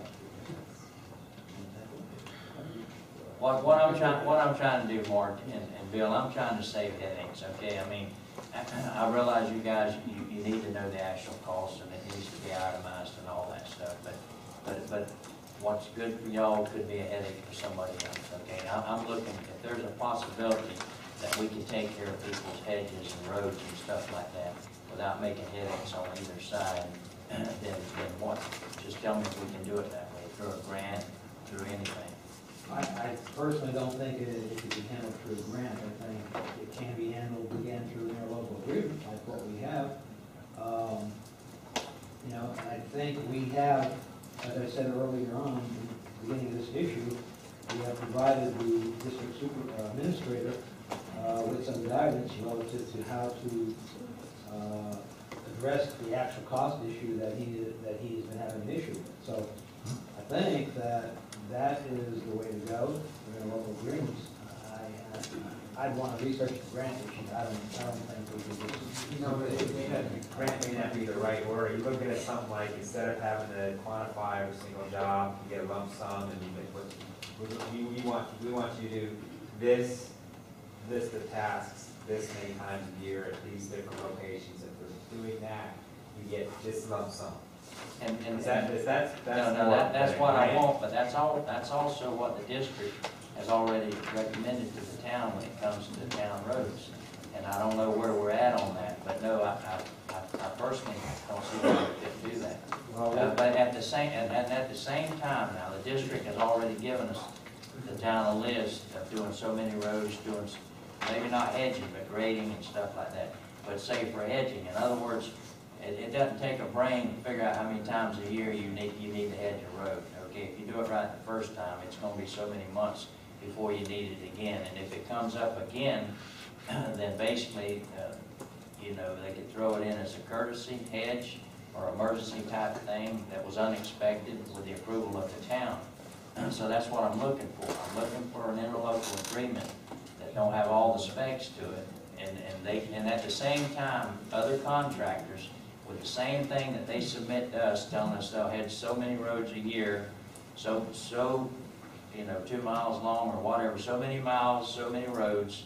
Okay, if other contractors want to bid on that, I don't have a problem with that. Okay, but I'm telling you right now, other contractors are not going to beat the bid. So that's what I'm looking for. I'm looking to simplify it so we get things done for the people. I understand that there's a couple, if I can just finish, there's a couple elements there. First of all, there's the cost issue that we've been talking about. And whether we can go ahead and make some adjustments to the actual costs. You know, we have gas tax requirements, we have our own interlocal agreement requirements, and town policies. Okay, and so the other issue in conjunction with that is what in my comments, what I started off here is that when you start to do the hedging and grading and things like that, we are again starting to get into improvements where we don't have ownership of the roadway. I gotta keep counting that in because that's important. But no, I don't mean to interrupt, Mark, but you mentioned gas tax money. I didn't mention gas tax money. I know you didn't, I know. Okay, go ahead. But again, we have to have some kind of method that will allow us to just go on to these, because right now they're private easements. And I realize some of the residents do want the improvements, but, you know, I. Okay, so, and again, this is something we need to hammer out. Yes. Not for this Yes. meeting. So I would like to put this off. We have a problem we need to address. I would say my suggestion would be let's streamline whatever ILAs we have so that we can, you know, at least get the stuff together and do it fairly quickly if we need to. But, Cleve? I have a sample ILA that South Indian River Water Control District has with the county. And they manage Jupiter Farms. They have several county roads that are on a list. And it states as simply as possible, South Indian River Water Control District will grade and mow these roads 6 times a year. And for X number of dollars to be paid in quarterly installments. Their invoice to the county states quarterly payment for ILA number whatever, and it has a total number of dollars that is 1/4 of the total amount. There's no backup documentation or anything, and I think if we could pursue that type of an ILA that would be reasonable, I think it would work. And I do believe the county's paying them through gas tax dollars for the maintenance of those roads. Okay, would something like that work? We have to look at it. Okay, but it's something we could Very pursue. simple. Yeah. Right. Mike, you wouldn't know? I would. You wouldn't know whether I'm sorry, Ruben, the attorney. Oh, I'm sorry. No, I don't do that. Well, I thought Mike Erickson was that's okay, no worries. They were mentioning to me, and I said, get me the document, get us the document, let's take a look at it, you know, more than one thing's getting bad, so to speak. Sure. You know, whatever we need to do to satisfy our management team and make it more effective for the residents. So if they call and say, our roads are a mess, we want to be able to respond, you know, and yeah, Frank? Pretty much, I think that you'll simplify it. Both managers need to get together, come up with a document, bring it to the boards, and go from there. It's really not for us to decide that. We can be going back and forth on how to pay for it, what to do, where to do, how to do it. Let's give them, that's their job to sit down and hammer something out and you know, bring it back, and we can either approve it or not, either board. I think the good part about a program like that is it makes it easier for Cleve to assign his employees the job to do. So it's not like all of a sudden this comes up and you're able to look ahead and do that. So you're going to be I'd like to put one issue on the table, because in the IDCs, we've had a number of discussions on this, and I'm not for sure where the board of supervisors are, because at one point, we were told that, okay, the town, you should go out for RFPs and will be a proposal. And I'm also hearing, let's restructure the ILA. So I guess, are we talking about doing two different things, or are we talking about? No, I'm thinking that if we had this, you could put it out for an RFP. Yeah. You know, you have concrete, you're gonna do this many roads, this many times a year, this is what's gonna be involved. And I think it'd be very easy to get an RFP and let the district compete. I mean, am I off base? The other thing I'd like us to consider is for emergency type maintenance, like after heavy rainfall or whatever, a more streamlined procedure so we don't have to wait a couple of days or a week to get it done for emergencies. I mean, the regular maintenance, that's fine. I think we can hammer that out. That's pretty simple to do. But, you know, as far as trying to get to, you know, emergency situations, which would help out, you know, the residents on the dirt roads, is we have something in place so down the road we don't get into an argument that, you know, district didn't provide us proper, you know, procedures to do the work, and, you know, so. I think in some ways we've given our management team some freedom there, whether they need to go get a contract with somebody else for emergencies, so we've got that. But I think the ILA is going to help with it. Okay, John? The intergovernmental committee tried to reconcile the town's requirements for cost data with what we can do in the real world, given the fact that a lot of these jobs are pretty small. The idea of an RFP was not one that would be similar to the ones that we issued earlier in the year, but would more or less ask people to bid, what is your loaded rate for a fuel grader with an operator per hour? When you figure in whatever your costs you want to attribute to that loaded rate for that grader with an operator per hour, what is your price for a delivered ton of road rock?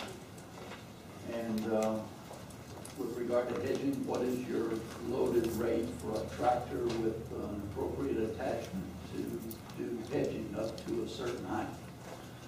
And over and above that, you've got fairly straightforward rates that can be compared and billed based on the time to do the job, because the jobs aren't well measured by the mile, and they aren't well measured by a detailed description. They're fairly well and easily defined by the amount of time involved. If grading one of the non-district roads, which is a fairly small road, takes a grader with an operator and takes 3 hours, and it doesn't involve road rock, you've got a fairly easy documentation to pull together to make that bill.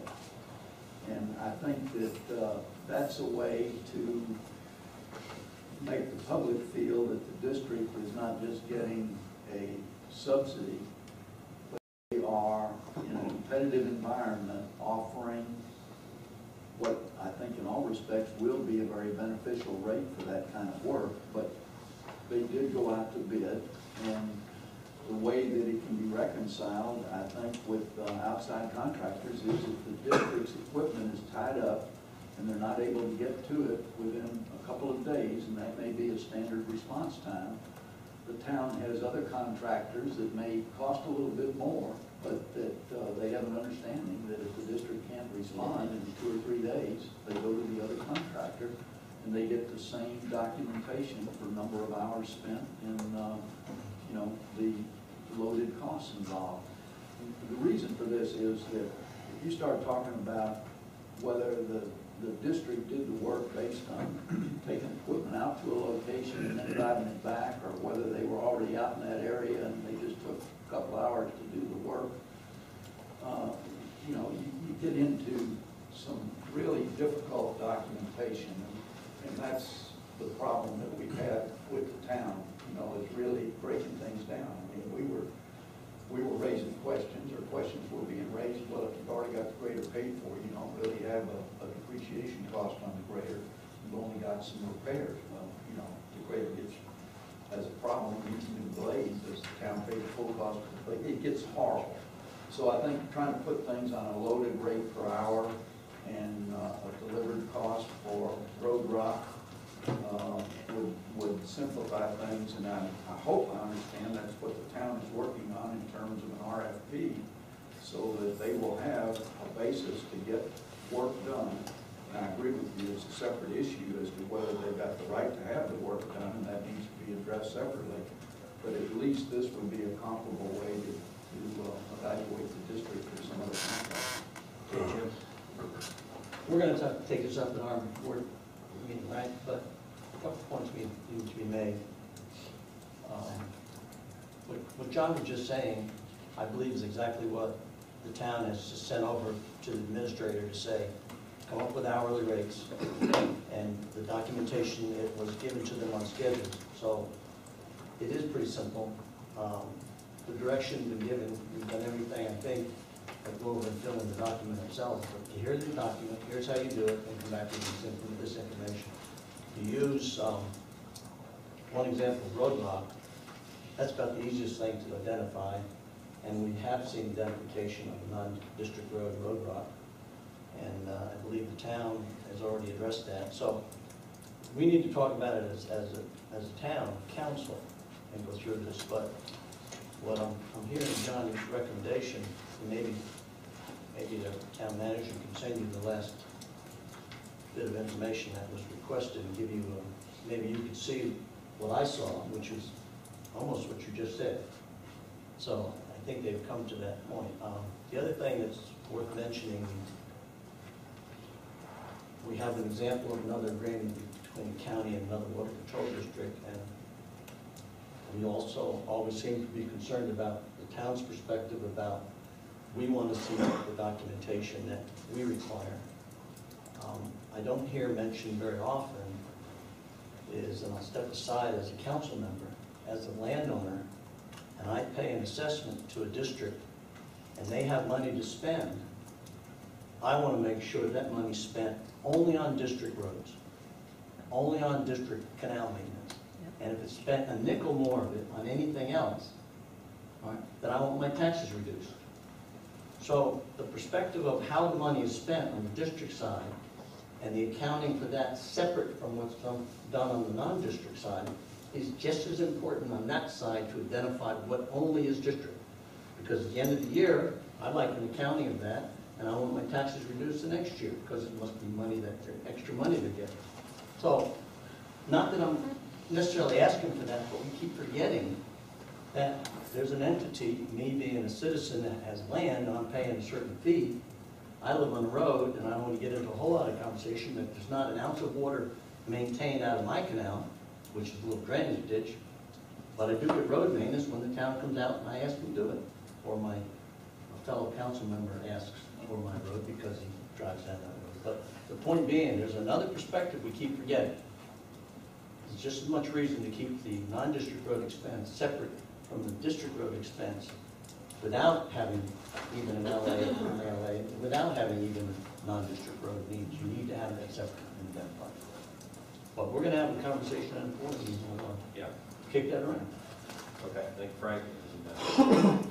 And I have to say that I personally don't go to the intergovernmental committee meetings because we pick two people from each, one person from each board, and to have other people there, I think defeats the purpose. So, but from what I've gathered, and I'm hearing something different now has come out of it, is that the district will go in there, but if they can't get into it in a couple days, we'll call a contractor and expect him to drop what he's doing to come right in there right away. And I would pose a question of you work laying block, and would your company actually bid knowing that, well, if this contractor doesn't come up and get the block work done, you guys got to drop what you're doing and jump away from jobs. You would never bid on that. And I think it's unfair to ask anybody to go ahead and be second fiddle. We know what the district is doing it for, and the whole thing of getting the RFP was to go and show that the district is doing it cheaper than everybody else. And that was the whole thing right from the start. So that this issue could be put to bed, and nobody say, oh, there's people out there that are going to do it cheaper. And like I said, if it was $1 or $2 off what the district doing, the district should do it, because they have the equipment right here. But if it's a substantial saving to the taxpayer, which I am, just like all the rest of us are in here, we're taxpayers to both boards, then we have to, then the council seriously has to look at that. But if you're gonna tell the contractors or potential bidders that, well, you're gonna have to go ahead and bid on this, but you're gonna have to come in at a moment's notice if the district is too busy or whatever, I don't think you're gonna get anybody to bid on it. Or if you do, I don't know what you're gonna get out of that. Okay, well. With respect to order, are we here tonight to solve that problem? Shouldn't that be deferred back to the? And I think it will. I mean, I think right now we're, hopefully we're still working on a way of doing this. Ron? And I disagree with Frank for that. We got one contract in this room, maybe a couple more, I don't know everybody. But, I've been at management, and everybody's been at management. We want a list of contractors, and they're working on the list. And when the RFP comes out, trust me, they will have a list of contractors that will be willing to do the work. Now, I know a lot of contractors out there that are about to fold and go out of business. Now, maybe in 2 months they'll have so much work they won't be able to come to Loxahatchee because we're too cheap to pay them. But the thing about it is, if we've got a list, and most of that list is going to be local people, I hope, trust me, within 1 to 2 days' notice, they can come, they can tell you, well, hey, I'm too busy, I can't get to it, and you move down the list. And then when we find out that we've gone through the list and nobody wants to come to Loxahatchee and work, then maybe we can change the game plan. But we need a list, we need an RFP, and if they bid on it, fine. If they don't bid on it, then they can work somewhere else. Okay, David? Yeah, just to answer Mr. Rocket's point about, what penny saved is penny earned. In the last couple of years, we haven't had to raise assessments. And the only reason we haven't had to raise assessments is money we get from y'all. So if we get more money for grading and doing this, then we don't have to raise the assessments. Otherwise, you can save it on this side, but we have to go and say, oh, here's the cost. We have to raise it. So I just want to show you that you are getting your pennies worth. Thank you. Okay. And to bring up a point that hasn't been brought up, but I think we should talk about it, and Clete sort of mentioned it in the issue of where is where. And that is with the horse trails that were denied a grant because of the town's lacking of the control of the area. I think one simple way would be to have, if it's possible, to have the water district go for the grant. And perhaps the town council will have some sort of a grant on our part, or a stipend, whatever you want to call it, towards them, so that the horse trails can be opened up for the people. If that would, pay for the additional mowing or whatever that is, it puts some money in their pocket, opens the trails up like we're trying to do anyhow. And maybe we could go through one of these bureaucratic log jams that everybody's in agreement with that. As good as it sounds, I don't think the Water Control District can do that because it's a horse trail and it's not part of their powers. Okay, they allow access, the access issue is what I'm looking for. Okay. 298 does give us the ability to dedicate greenways and trails. That's how we came up with F Road, equestrian trail. As far as dedicating an easement to somebody for an equestrian use, we cannot do that because it doesn't give the rights. And I didn't hear you say that, I'm just throwing that out there. Okay. I would just assume the trail exists, whether it's in the name of the district or the town, it doesn't matter either way. I would think we could, I'm talking to everybody, but I would think we can fund that money since it exists anyway. Ultimately, we're just trying to get a trail open up there, and so that's kind of. That's a good point, and I will tell you that even came up way back when the Marcelo project was underway, because the county commissioners specifically asked me whether or not that people would be able to ride horses and connecting. And I believe what Clete referenced, that's how we got money for fencing and some of the other questions. Right, and that was a really good trip. But again, so I would put that back to the local government, but then task to our collective bodies, management to come back and give us a report on that. And so if there's a pathway for a grant, then if we can tap out, then we need to report back on that. Right. Okay. All right, I don't think any of the two boards are opposed to it, and we want to work with you on it. The only problem is, again, funding, and, we keep our pretty tight, and you guys rescue us. So, and that for the treasury, the same. Okay. I think it's not as done. Correct, but I would not, you have true rescue. Well, right. I think We have budget money for that purpose, so Yeah. however you turn it, no offense, but yeah. get some mowing done. Thank you. So, Not a problem. I personally kind of like the idea of maybe getting, my concern about an hourly rate, John, is that you've got really no way of you know, one guy comes out with a machine and a slow operator, he pays his operator, no matter what he tells you, he's gonna pay him $7 an hour, and it takes him 3 times longer to do it. So I would rather get a price put together, like you said, for this many roads to do this many times a year, and then I envision our management team being able to call, like for emergency things. Something happens, they need somebody right away. It's something you have not scheduled with the district. We could go to another contractor, and they'd have the ability to bring that guy in for that emergency. I'm not really talking about, you know, that grading of the road, but anyway.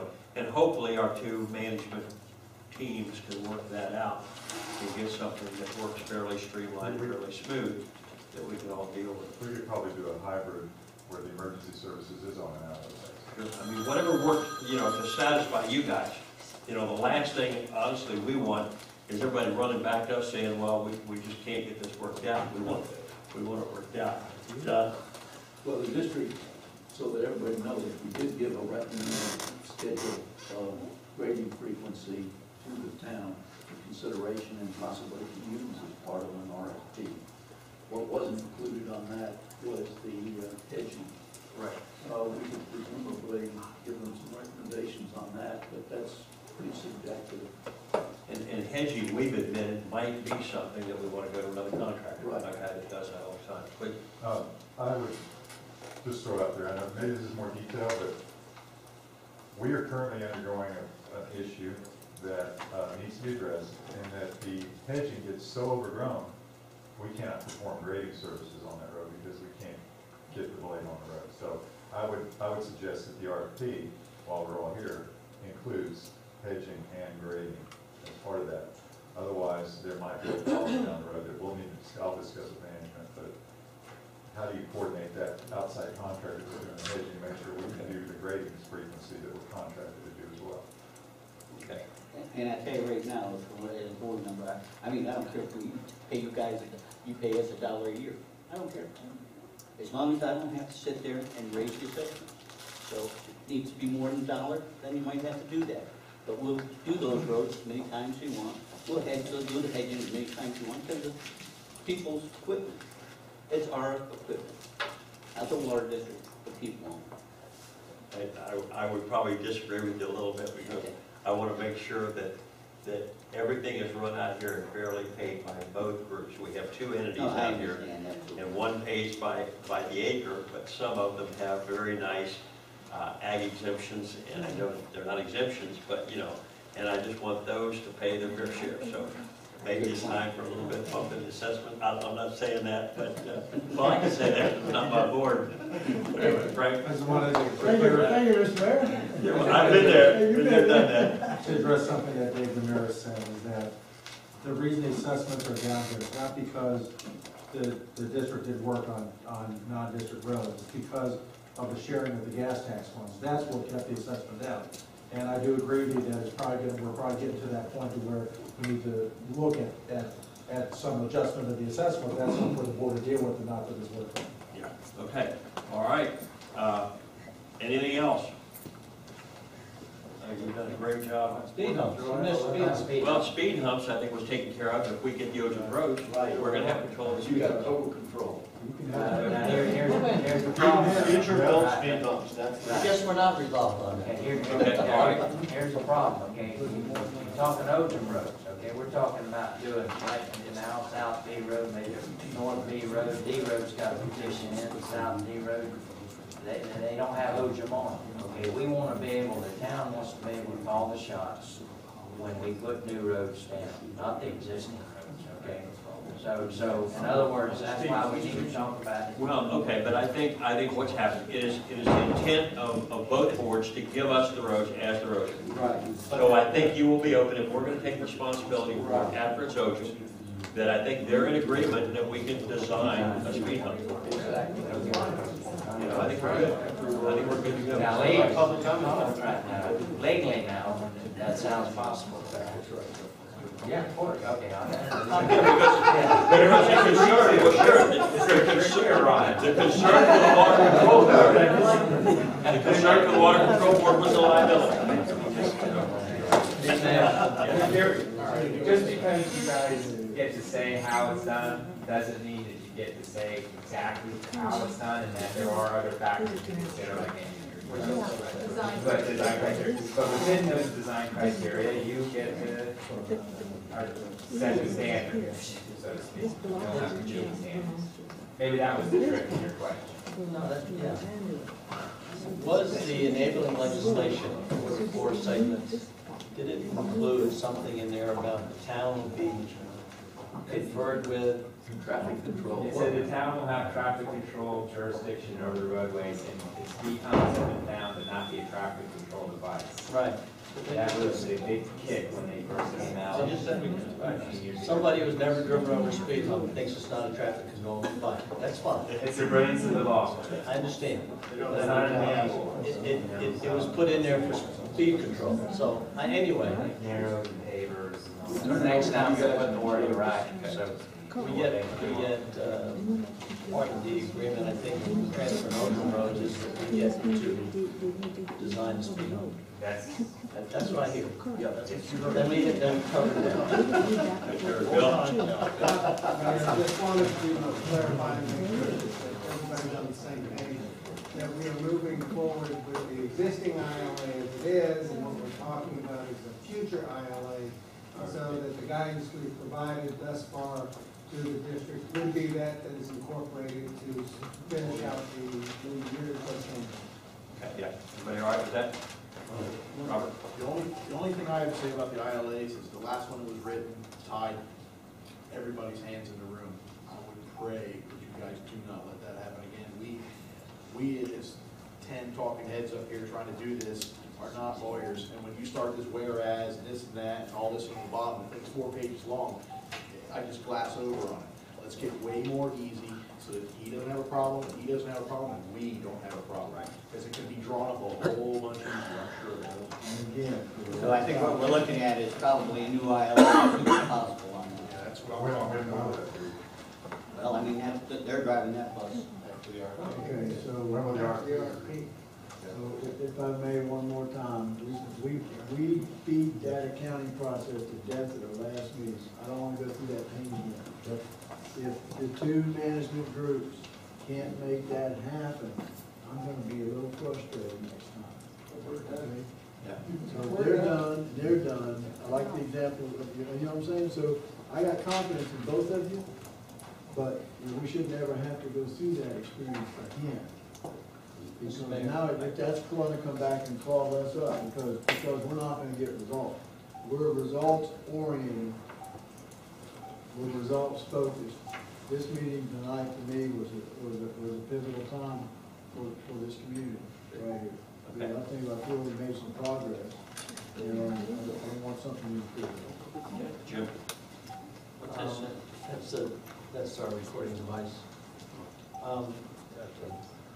Mike, is it something? No, it's not. Mike, is it accurate to say that with the first item that we talked about, open roads transfer to the town, that we need to also draft, have the town manager draft a proposal to change any other documents in the town? If you've got public comments, you bring them up. But we have to move forward in terms of changing what we have currently in the town, no reference to roads. Oh, you mean the comp plan? Yeah. Well, yeah, part of the engagement direction that you gave the management group was your moratorium on now. But one of the items that was included in the past was look at the capital improvements element when it came to the roads and infrastructure. And this consensus and the direction, the plan to do this is going to be put into that, I would assume, in the text amendments that are being prepared, that we brought back to you, and that will create the ability to look at your comp plan for funding sources as well. That's okay. Okay, John? Yeah, just real quick, I think that the ability of the town and the district to satisfy each other in a realistic way is going to be okay going forward under the ILA and cost accounting for a short time until the RFP kicks in. Trying to go back and cost account the work that was done over the past year. I know we're talking about consensus here, but what I would recommend is I'd make a motion at the next meeting just to contribute that to the benefit of the residents and quit screwing around with the paperwork that we can't develop now that everything's been done. Okay, we'll Can we take that up in our Yeah, board we'll meeting? take that. Because I don't have a conversation here that's opposite, Yeah, we'll take it opposite apart. those folks on the other side of the table. Right. I don't think we can get anything done that way. Okay. Frank? So at your next council meeting, at our next board meeting, we're gonna go and just go ahead and, as both elected bodies, discussions 1 and 2 that we had on here, we're gonna go ahead and just have it wrote up, it's gonna be voted on and all that, just so we're on the same page here with both boards. Do you really, are you saying you want an action item on the future of the road water control district? Because in the absence of any direction, that doesn't happen. The first item you do for the transfer of the Ojum roads, clearly you Ojum do. roads, that's it. But the second one, the number 2 item, No, that's just a discussion. Excuse me, number just 3 on the ILA, I thought that we already had that from the mutual boards, and they were looking to implement the RFP process. Yeah, that's pretty much the town's end of it. Right, so The town and district managers get together on that. I think the only thing we need from both boards out tonight is the motion on number 1, which was the future of the Ocean Road. Yes. I'll work with Mary, and we'll work to get the same motion together, so it's clear. All right, you need a motion tonight on No, that? no, no, Yeah, no. And then that way you'll give us time to look at some Sure, of these sure. nuances to be able to give you direction. No doubt about it. All right, I've got 2 public comments that I'm going to give the supervisors and council members one more opportunity to make a closing comment. Keep it short. I got Lung Chu and Howard Ward. Thank you, Mr. Mayor. Long Chu, I'm the president in Bureau, also serve as the chair of the Finance and Audit Committee at the time. I just want to remind everybody that you do have a committee to help out the time. And then we were able to finish our meeting within 30 to 40 minutes the other day. So we're actively soliciting the work to do. So with that, I think this is a good idea. And you guys talk about accounting, talk about cost billing. We were surprised that why the bills had not come to the committee for review. Since we're reviewing some of the bills with like $30 or $40. I think for the amount of billing for my district, we are more than happy to help the town out. We're talking about the contract, RFP, and this is what the committee was established for. So please bring that in. We are looking for something more exciting. Thank you. Thank you, Lung Chu. Howard Ward. Yeah, Howard Warren, E Road. I'd like to congratulate everybody for working together so harmoniously and productively. It's been great to be here. I would also like to express a little personal disappointment in that I didn't hear any discussion concerning the fact that it's mentioned on here the acquisition of ownership of the roads without the mineral rights. This is something that I really feel maybe needs to be looked into. My attorney didn't think the mineral rights were relevant when I bought my second 10 acres in Loxahatchee Groves. However, the bank that I was trying to get the mortgage to build my house would not lend me the money unless I bought the mineral rights. And what used to cost $50 an acre wound up costing me thousands of dollars to buy from these very same people so I could get a mortgage for my house. Now, we never know down the line what's going to happen. We never know if, God forbid, we're forced to asphalt the roads and we need a big loan, and then all of a sudden the title company does some research, says they're not going to lend us the money because we need the oil and mineral rights, and these suckers will hold you by the throat and squeeze. Okay, so maybe it's best to look into securing not only ownership, but mineral rights as well, before they realize they got another goose and golden egg. Thanks. Good point. Thanks, Howard. Mike, you still have that information package I gave you on mineral rights. Howard, there was some giving up of mineral rights in this area by this particular company. And it was done in 1989, 59, I've forgotten the year. I think it was 89, I think I bought half mine. Okay. And there have been some changes then. I don't know when your purchase, and I wouldn't suggest that, I wouldn't suggest, even though we have attorneys in front of us, that every one of them is as honest as the ones we have. So there is something that I presume we'll have a little bit of a review of that subject. But I do know that there was some action relative to mineral rights, relative to this area. And there is a property owner in this area that has in fact researched that, and he does have mineral rights for his property in this 25 acres of it. So, and it's in La Tencha Groves. So just for information purposes. Okay, all right. Any comments by supervisors, council members? Okay, we'll start right at Frank, and then Tom. I am very impressed. After that meeting we had in January, I came here with just a really negative attitude, and I just want to congratulate everybody here on both boards. I mean, I think we did a phenomenal job. I'm just really impressed. We're moving forward, and let's keep moving forward and not get stuck in the mud. Thank you, Frank. I'd like to say we're light years ahead of January. I'm very happy. Good deal. Thanks everybody All right. for participating. Anybody else? Don? I recommend that you, Honorable Mayor, continue to chair these meetings next time. I say that seriously. We can take consensus on that structure in the next meeting. I'd like to know what This is an encouraging process. We need to keep it going. We need to set another date. We need to structure it, and we need to keep going this way. Good deal. Ryan? I like how the meeting turned out. I just want to hope that we keep this progress going and don't get stuck or lose track. And let's keep focused on why we're here. Good deal. Robert?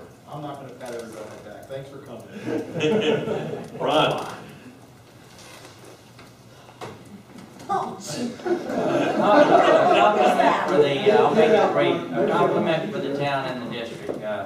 Probably most of you seen today, the county repaired that part of between Folsom and the Red Barn, Okeechobee Boulevard. And I give credit to the town and the Water Control District. I know both entities called and spoke with the proper channels. And I give credit to the residents, because the other night at our last meeting, I said, please take time to call. So whether they did or not, I'm going to give them credit. The other thing is the county was busting heavy on our drainage ditch on the south side of Okeechobee Boulevard. And they're starting on the west end, and they're coming east, and they've got some pretty nice heavy-duty equipment. And it looks good, and that goes back to, if we work together between the town and the district, we can make things happen for Loxahatchee. So, and thank you all for coming. And by the way, you're old. I call you not old. I call you faithful. It's the same faithful group that comes all the time. And I'm disappointed that you didn't invite half a dozen friends to come with you. Y'all have a good night. Thanks, John.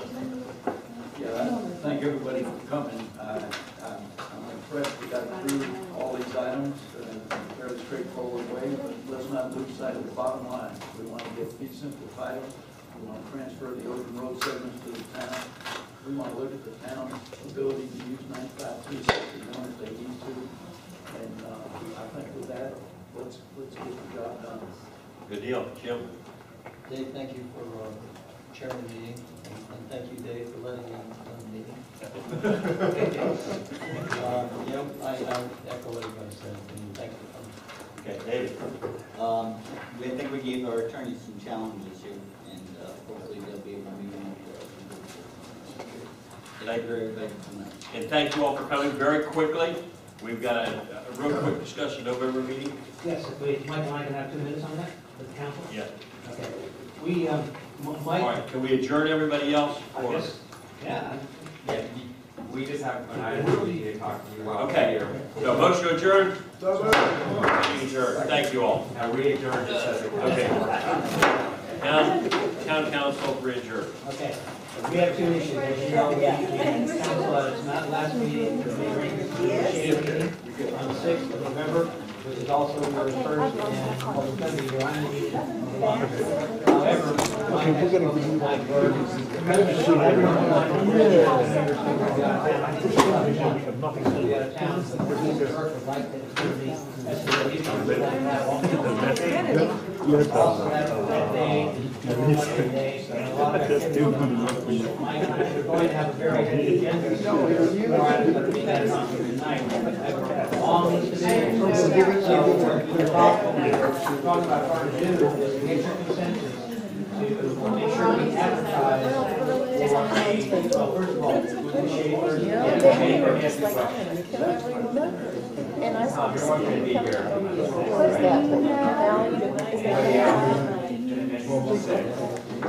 I can be here on the 6th. I was down, but I can be here on the 6th. Because I mean, are you out of town that whole week? We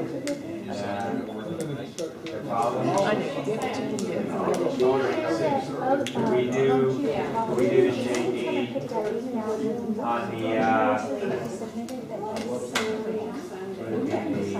November 12th, Monday, November 12th. the shade, we can probably still do it 5 We can have a shade meeting. Well, I think if we start No, we've always done it in the office, we can advertise it there, people show up, the public parts, they meet. But if we could do it on Monday the 12th, and I'll just confirm that date with Mike Burke, we'll just do a notice of cancellation, and then I'll publicly announce it at your meeting, you know, the 6th, okay. But anyway, I gave with Mike Burke to confirm as well, but he would prefer to have all 5 of you at 6 first. Hold it up, right? the regular meeting, I guess there's a couple ways we can do it. We can try to, by consensus, we can go with a different date, so we can rather than the 6th, or we can make the agenda for the 6th. We can do meeting notices, or whatever, you know. Some of the items, I mean, I don't want to go over the whole agenda, I have it here, roughly, tentatively what we have. A number of the items are language issues that require super votes. I don't know if that's going to present a problem. But I guess we're trying to figure out the best way to do this, because in our opinion, it would probably be better to not have our meeting on the 6th, to do it on the 6th. Not have one of the 6th and have it approved. I just don't know the difference. How about if we go right in between the two? We're going to go one meeting in November. So the next Tuesday, so I would not be able to make it, but I can send someone else from the office, but I do not make the 13th. it was election night, it's tough night. I can do the 14th, the Wednesday. No, can't do a Wednesday, can't do a Wednesday, can't do a Thursday. Monday the 19th, we have a meeting and Why not, if you're going to do the 20th, why not just do the 20th? 20th. I mean, Oh, okay, yeah. Tuesday, just do it the next Tuesday. Only meeting of the month. That way we're not closer to Thanksgiving, you know. Is there a problem doing shade on the 20th or Okay, so the 19th is shade. No, the 12th. Or the 12th is shade. Monday the 12th is shade. 20th, 30th. We'll put a notice, the meeting of the 6th, and then move to the 20th, and we'll take care of all the emergencies. Then go with that. All right, everybody all right with that? Thank you, sir. Where's my documentation? Would you? I'll take it. All right, so now Thanks.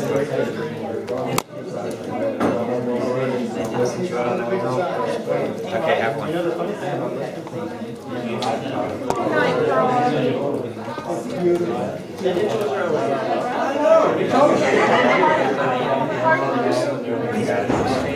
Can I get a copy of that thing I gave you? I'll look hard tomorrow.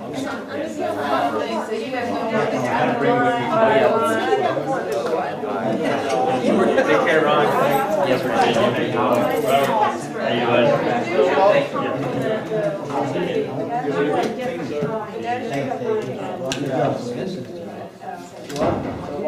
I'm missing all my excitement tonight. And you were in two cars?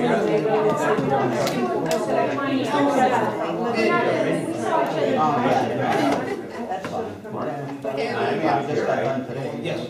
Now, they may have a meeting in here before that, so we'll just go down. What I'm saying is this. Yeah, this building, yeah. Located at Starbucks. Well, you know what? Now we have direction to do it. We knew we needed to do it eventually. We have direction to do it. Yeah. Years. Sometimes on each side here, first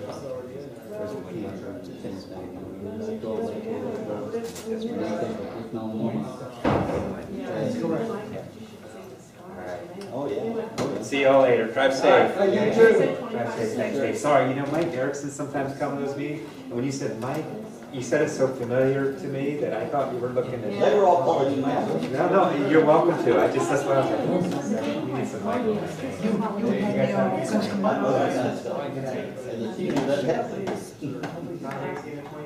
I don't know, you have to load the chairs back, right? Nope. Nope. They go back tomorrow morning. Okay. Yeah.